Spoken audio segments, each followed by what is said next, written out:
Merci, Monsieur le Président. Nous avons suivi avec attention ces répliques et personnellement, je ne voudrais pas du tout prendre la parole. Mais je vais vous faire l'économie des choses qui ont été dites au niveau de la partie civile. Je considère que, et je l'ai dit dans ma plaidoirie, que nous ne reprendrons pas dans le même style. Tout tenant compte de la courtoisie judiciaire qui caractérise notre métier et de ce temple qui nous réunit. Monsieur le Président, je vais rebondir sur les questions de droit qui ont éventuellement été abordées par le ministère public, notamment la question déontologique, que le procureur en a parlé tout à l'heure, mais également la question de la requalification. Sur la question déontologique, il a été dit ici, et je crois qu'on veut nous le reprocher, que les avocats dont les clients devaient ce jour-là être incarcérés à la veille du procès sont allés voir le ministre de la Justice.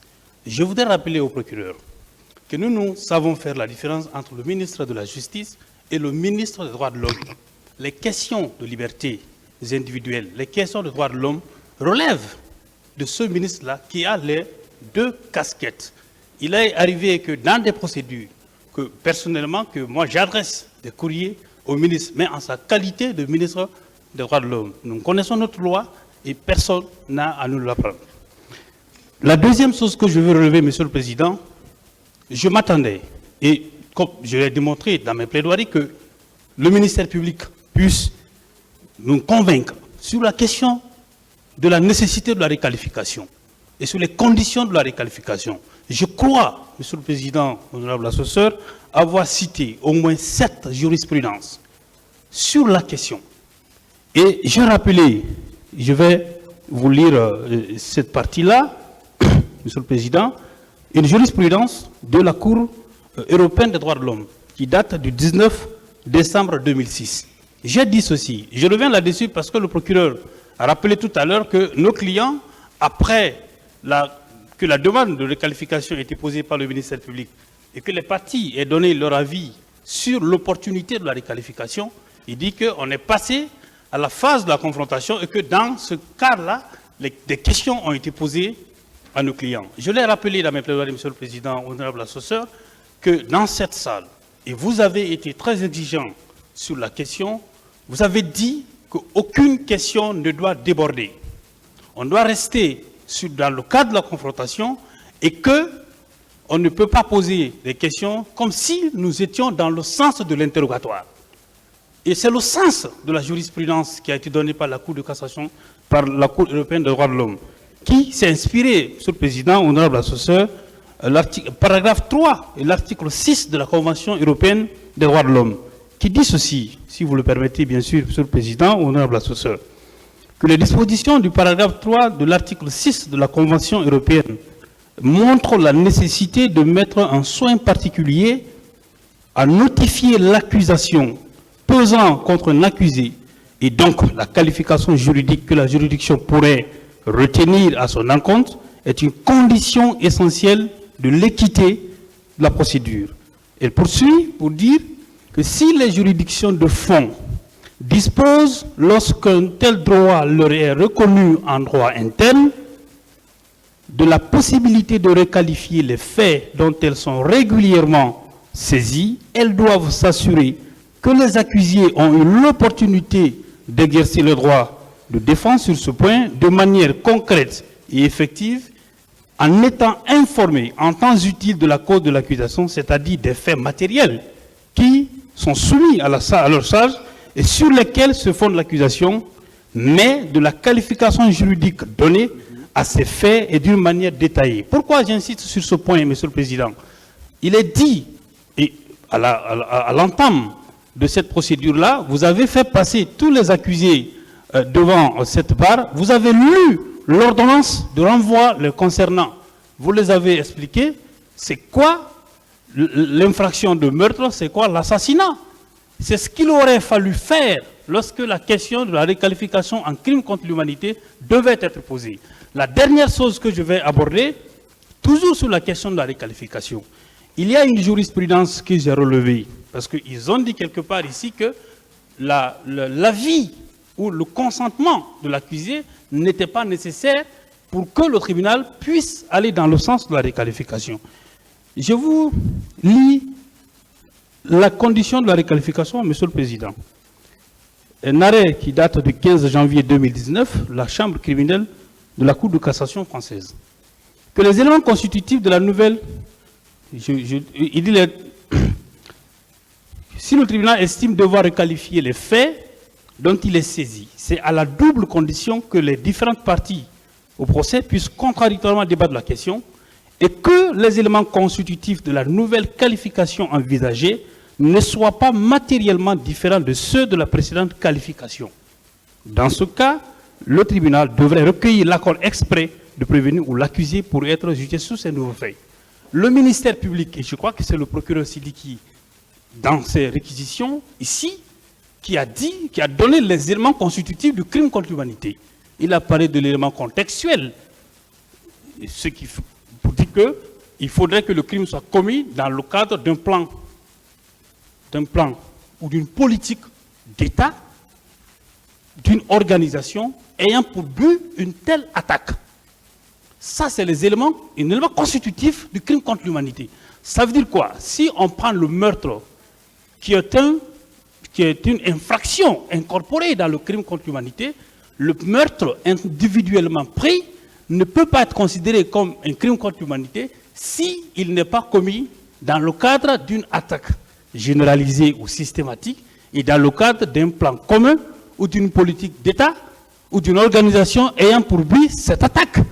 Il aurait fallu que le ministère public démontre que l'infraction qui est le meurtre, par exemple, ou la complicité, effectivement, qui est reprochée au capitaine d'Addis, par exemple, est les mêmes éléments constitutifs que le crime contre l'humanité. Sauf que ce n'est pas le cas, parce que le meurtre seul, pris de façon isolée, n'est pas un crime contre l'humanité, sauf s'il est commis dans le cadre d'une attaque générale ou systématique. Donc c'est sur ces points, Monsieur le Président, que je voulais apporter. Malheureusement, je suis resté sur ma fin. Le ministère public n'a pas pu apporter des arguments juridiques contraires à ces propos-là. Je vous remercie.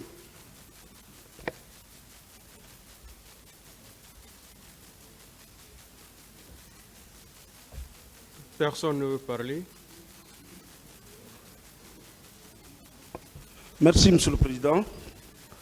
Très rapidement, moi j'interviens ici pour insister, persister sur l'innocence de mes clients, le colonel Ibrahim Kamaradi Kalonzo et M. Mamadou Aliou Keta. Je ne reviendrai plus sur tout ce qui a été dit. Le colonel Kalonzo est un innocent. La preuve ici a été rapportée qu'au moment des événements du 28 septembre 2009, il était effectivement en détention au PM3 sur instruction de l'état-major de la gendarmerie, précisément du colonel François Béavogui, ex-chef d'état-major adjoint. Un acte d'huissier en date du 30 avril 2023 est venu confirmer les dires de notre client et la preuve du contraire n'a pas été rapportée. Partant de là, Monsieur le Président, je vous prie, Messieurs les assesseurs, de l'acquitter purement et simplement et d'ordonner sa remise en liberté pure et simple. En ce qui concerne M.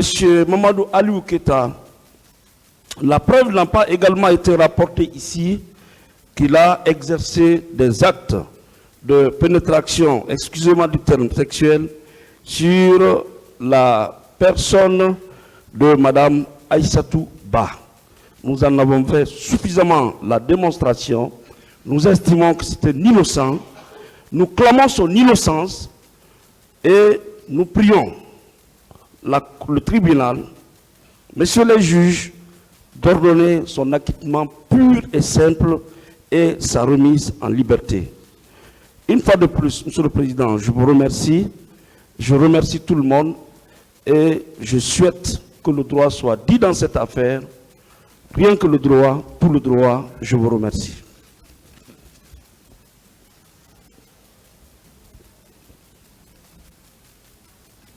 Merci, Monsieur le Président. Et je voulais juste attirer l'attention de votre auguste tribunal que mon client, le colonel Blaise, n'est pas dans cette salle pour faire porter le chapeau d'un quelconque crime ou d'une quelconque responsabilité pénale à qui que ce soit. Il n'existe aucun antécédent entre le colonel Blaise et le commandant Toumba Diakité comme le prétend sa défense. Il n'a manifesté aucune haine à l'égard du commandant Toumba. Il n'a fait que relater. Il n'a fait qu'exposer ce qu'il a vu ce jour, 28 septembre 2009, de ses propres yeux, relativement à l'arrivée de ce contingent de bérets rouges. Et contrairement à certaines prétendues victimes et à certains témoins, il sait de relever que le colonel Blaise Goum n'est pas un caméléon pour se confondre à la couleur de son environnement. Il est et demeure constant dans ses déclarations relatives à l'arrivée de ce contingent de bérets rouges à l'esplanade du stade.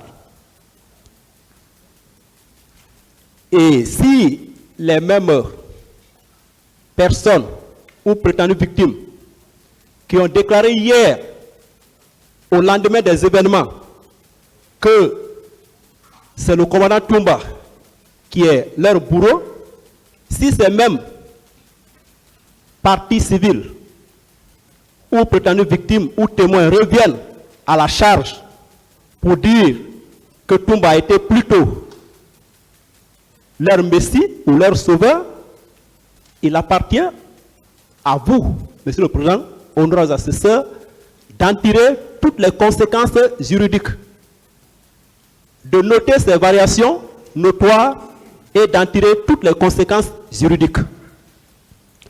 Monsieur le Président, honorables assesseurs, on ne se moque pas de la justice. Comme je l'ai dit dans mes plaidoiries, ne permettez pas au ministère public de mépriser la loi en vous demandant de condamner le colonel Blaise Goum à la réclusion criminelle à perpétuité, sans la moindre preuve de sa culpabilité ou de l'imputabilité des faits poursuivis à sa personne. Cela serait une injustice notoire. Le colonel Blaise Goum a d'ores et déjà démontré, en tout cas fait la démonstration juridique de son innocence par l'organe de son conseil que je suis. C'est pourquoi nous vous demandons humblement de bien vouloir l'acquitter purement et simplement, parce que c'est un innocent qui a beaucoup souffert et qui continue de souffrir dans ce box des accusés. Et comme je l'ai dit, il est victime d'une poursuite sélective et discriminatoire. Et nous avons déjà démontré en quoi il est victime. Sur ce, je vous remercie.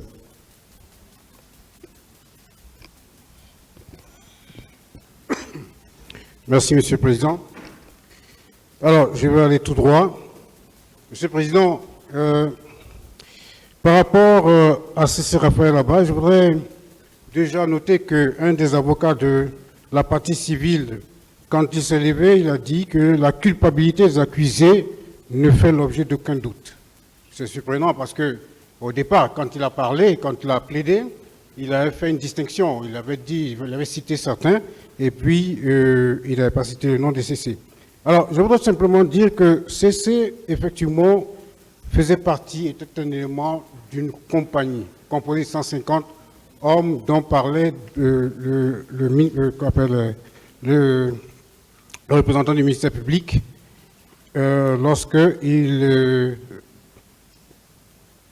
il faisait ses réquisitions.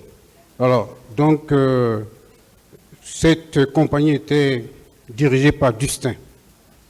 Voilà. Donc, Monsieur le Président, déjà, nous voyons que les éléments de preuve que C.C. Raphaël Abba n'est pas impliqué dans ce qui est reproché aux accusés, c'est que d'abord son supérieur, le commandant Toumba, l'a dit, et ça c'est une preuve.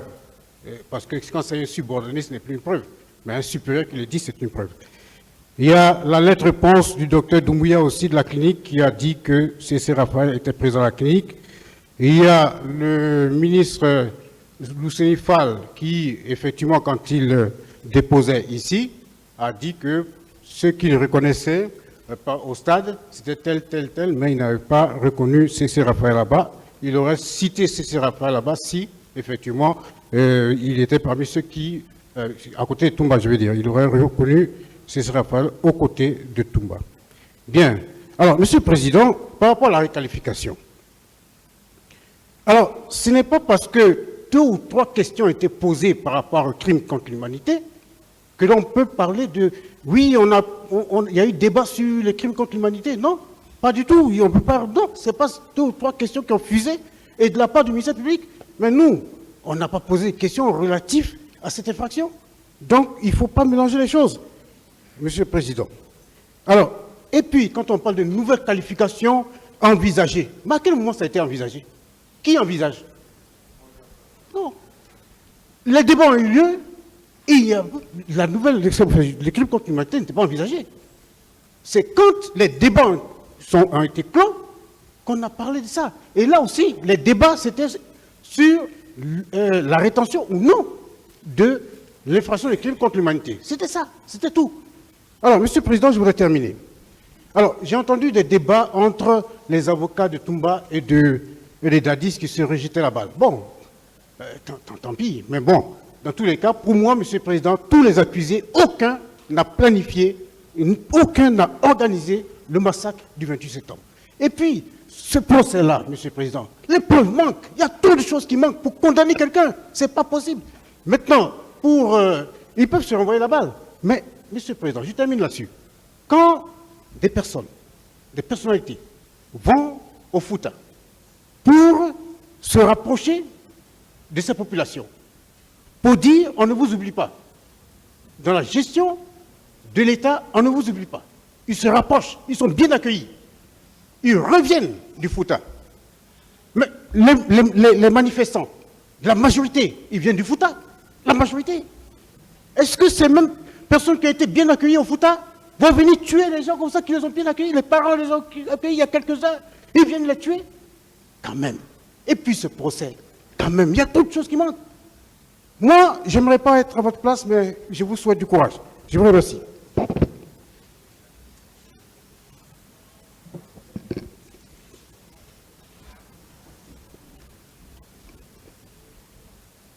Merci, M. le Président, honorable assesseur. Et merci une fois de plus de me donner la parole pour quelques répliques en quelques mots. Je voudrais insister sur le fait que ma défense est relative à Marcel Guilavogui,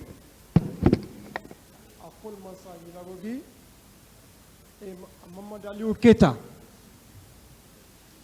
3 accusés que je défends dans ce dossier, pour lesquels j'avais beaucoup peur. Beaucoup.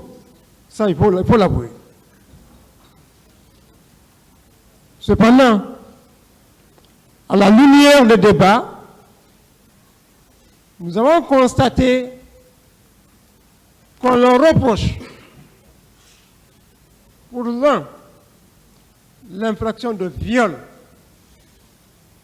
Pour les autres, l'infraction, dit-on, en tout cas, à en croire à la défense de Dadis à un moment donné, que Marcel serait poursuivi pour assassinat. Chose dangereuse. Pensant qu'avant, nous on était là pour causes et blessures volontaires sur la personne, dit-on, de M. Sidia Touré. Mais a déclaré que Marcel serait poursuivi pour assassinat, Cela n'a jamais été, il n'a jamais été question de cela. Aucune question n'a été posée à Marcel dans ce sens. Mais, Monsieur le Président, je ne voudrais pas rentrer dans les détails dans la mesure où, lorsqu'on parle d'assassinat, lorsqu'on parle de viol, lorsqu'on parle de torture, ce sont des infractions par excellence matérielles. Matérielles. Nous n'avons pas empêché qu'on ait exhumé le corps. Marcel ne l'a pas empêché. Marcel n'a pas empêché qu'on examine le corps. Marcel ne l'a pas empêché. Il est soumis, il a été accepté, il a accepté d'être jugé depuis 14 ans. Monsieur le Président, la matérialité de ces infractions, la présomption d'innocence aidant, l'individualisation de la peine, de l'infraction aidant, nous aimerions, Monsieur le Président, qu'on nous montre la preuve que Marcel a commis tel acte sur la base de la balistique, sur la base des infractions qu'on ne refute pas, des preuves qu'on ne refute pas. Les débats nous ont permis de constater le vide dans ce sens. Par rapport au viol reproché à Mamadou Alou Keita, où est la preuve de la résistance? Les jurisprudences ont montré que la résistance, la preuve, c'est soit l'habit déchiré, ou l'habit entaché de sang, ou des coups et blessures sur la personne, sa victime.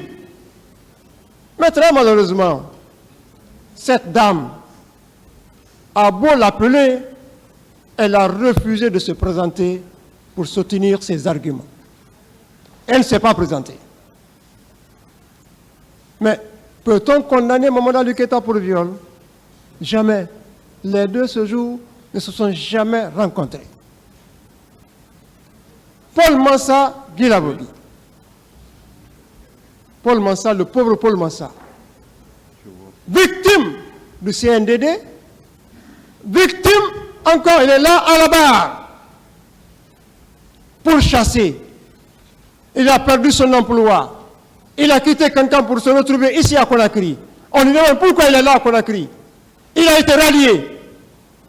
Toujours, il cherche à faire vivre sa famille pour être aux côtés du camp Makambo, camp Koundara. Il est posté là,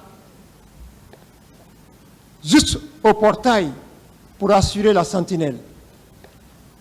Peut-on être à la sentinelle et aller torturer à l'intérieur? Jamais. On dit qu'il est entassé, il est empilé. Empilé qui? Qui était sa victime? Aucune victime n'est venue ici le dire. Où sont les traces? Où sont les blessures du fait de Paul Mansa, Guy Lavogui? Il n'y en a pas. Cela se prouve, Monsieur le Président, pas par de verbiage, pas par des affirmations. Cela se prouve selon la loi, selon la procédure, par un mécanisme bien déterminé. Notamment, le rapport médical, la constatation médicale. Rien de cela n'a été produit contre Paul Mansa, Guy Lavogui. Monsieur le Président, la preuve, elle se discute. S'il n'y a pas de preuve, la loi vous recommande d'écarter purement et simplement tout argument lancé en l'air. Tout argument sans fondement, la loi vous recommande de ne pas juger sur la base du doute. Au lieu de douter, Monsieur le Président, j'ai la certitude que mes clients, Paul Mansa, Guy Lavogui, Mamadou Alou Keita, Marcel, Guy Lavogui, sont innocents dans ce dossier. Il n'y a pas de preuve contre eux. Il n'y a pas de victime qui soit là à l'égard de Marcel Guy Lavogui. Il n'y a pas cette victime. Il n'y a pas cette victime. Il n'y a pas de preuve. S'il y avait la victime, s'il y avait une preuve, on aurait discuté l'imputabilité à l'égard de Marcel Guilabogui. Mais que de discuter de l'imputabilité, où est la preuve? Il n'y en a pas. Sur ce, Monsieur le Président, je vous prie de les déclarer non coupables de toute infraction fondée sur de simples imaginations. J'ai plaidé.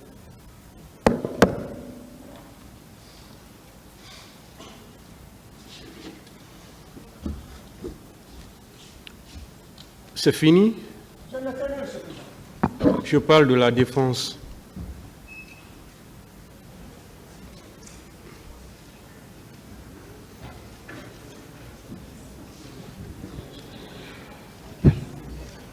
Bien. Merci bien, Monsieur le Président. Au nom de la défense du colonel Tchegro, on n'entendait pas prendre la parole parce que techniquement, nous avons exposé les éléments qu'il fallait. Mais je prends la parole juste pour interpréter un propos que j'ai entendu ce matin. C'était un propos exposé par mon confrère M. Lansina Silla. Et ça, c'était entre 12h42 et 12h46. Le propos est le suivant. Qui ne reconnaît pas M. Moussa Tchegourou Kambara et Claude PV. Voici de tels propos, sans précision, sans interprétation. Le monde populaire ou bien le bas peuple peut autrement interpréter. Je pense que mon 30 confrère connaît très bien qui est Colonel Tchegro. Je peux même me permettre de dire de 1958 jusqu'à ce jour, il n'y a pas eu un administrateur public aussi courageux, aussi patriotique, qui a servi la nation comme il a servi sa famille. Et ces avocats, lors de nos plaidoiries, nous n'avons pas pris le temps pour entrer dans cette grande mission, pour exposer les difficultés avec lesquelles ces missions ont été effectuées. Nous n'avons pas pris assez de temps pour exposer convenablement les conflits sociaux, même dans les universités qu'il a eu à régler, parce que tout simplement, on s'était dit qu'il fallait se limiter aux éléments qui intéressent le tribunal pour asseoir sa conviction. Sinon, on pouvait prendre un mois sans parler en parlant de ce monsieur, ces missions internationales, le règlement des conflits. Il suffit de faire une enquête de proximité, il suffit de faire une enquête de routine, même dans les quartiers. Là, on se rend compte que c'est l'administrateur le plus populaire, le plus aimé, par le fait, pour avoir fait 14 ans en train de lutter contre la drogue, en train d'arrêter les bandits. Donc, c'est ce propos qu'il fallait interpréter pour ne pas que les uns et les autres puissent comprendre autrement. Et sur ce, je vous remercie.